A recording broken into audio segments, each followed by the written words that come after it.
Mélanie Joly paid tribute at the United Nations Memorial Cemetery in Busan. She paid her respects to Canadian veterans who fought and died in the Korean War. Joly also met Canadian military personnel stationed in the area and helped to serve a Thanksgiving dinner. Journalist Richard Kimber has the latest on her visit. It's been a day of Canadian connections for Foreign Minister Mélanie Joly that began with a visit to a United Nations Memorial Cemetery here in the southern city of Busan, where she paid tribute to some 380 Canadians who lost their lives while fighting alongside South Korea against the North during the Korean War of the 1950s.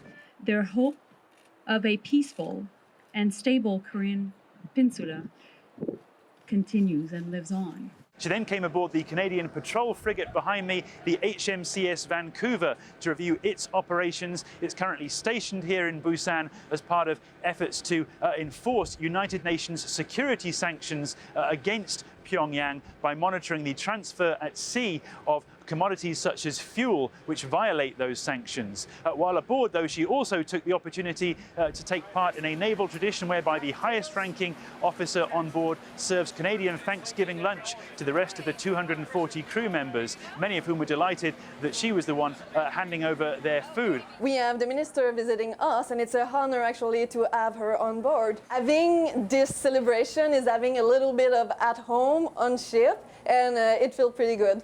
The Foreign Minister's visit comes amid increasing regional security tensions here following a flurry of missile launches by North Korea in the last 2 weeks. Earlier Monday, Pyongyang said that those missile launches were specifically designed to simulate showering South Korea with tactical nuclear weapons and acting as a war deterrent against South Korea and the United States, who have been carrying out large-scale joint military exercises in the last few weeks, specifically themselves designed to deter North Korea from continuing with its missile program.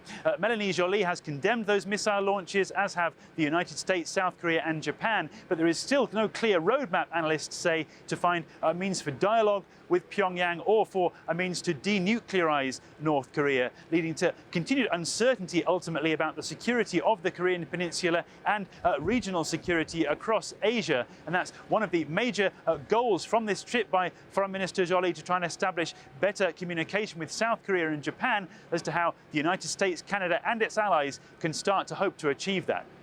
Richard Kimber for CBC News in Busan, South Korea.